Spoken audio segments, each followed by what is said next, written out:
मंडळी नमस्कार. मंडळी, दैव देतं आणि कर्म नेतं असं म्हणतात, ते काय चुकीचं नाहीये. परिस्थिती तशीच उद्भवलेली आहे. अर्थात ही परिस्थिती राजकीय आहे आणि राजकीय दृष्ट्या दैवानी दिलेलं गोष्ट कर्मानी मिळवता येत नाहीत अशा पद्धतीची परिस्थिती काँग्रेसच्या बाबतीमध्ये निर्माण झालेली आहे. राज्यामध्ये महानगरपालिकांच्या निवडणुका झाल्या. 29 महानगरपालिकांच्या निवडणुकांचा निकाल 16 तारखेला लागले आणि त्याच्यामध्ये चंद्रपूर, लातूर आणि भिवंडी या ठिकाणी काँग्रेस ही एक नंबरचा पक्ष ठरलेला आहे. म्हणजे या दोन्ही ठिकाणी भिवंडी आणि चंद्रपूरमध्ये त्यांना बहुमत मिळालेलं नाही, मात्र एक नंबरचा पक्ष ठरलाय. तो सगळ्यात जास्त जागा निवडून आलेला पक्ष ठरलाय. तर लातूरमध्ये त्यांना स्पष्ट बहुमत मिळालेलं होतं आणि हे स्पष्ट बहुमत मिळाल्यानंतर लातूरमध्ये आत्ताच्या घडीला महापौर काँग्रेसचा बसेल अशी आत्ताच्या घडीला चिन्ह आहे, कारण तिथे दुसरं कोणाचं बहुमतच नाहीये.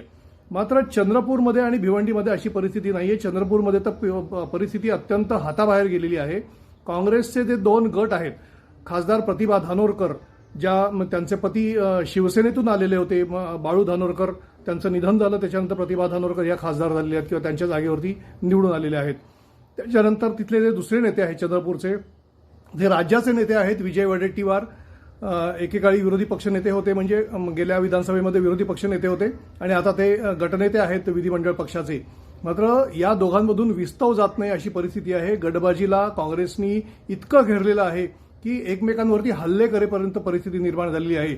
असं म्हटलं जातंय की अशा पद्धतीचा गुन्हा दाखल आहे की प्रतिभा धानोरकरांच्या गटानी वडेट्टीवारांच्या गटाला रस्त्यामध्ये अडवून, समृद्धी महामार्गावरती अडवून, बस अडवून त्यांना खाली खेचून त्यांच्याशी मारामारी करण्याचा प्रयत्न केला. अशा पद्धतीचा देखील गुन्हा दाखल झालेला आहे.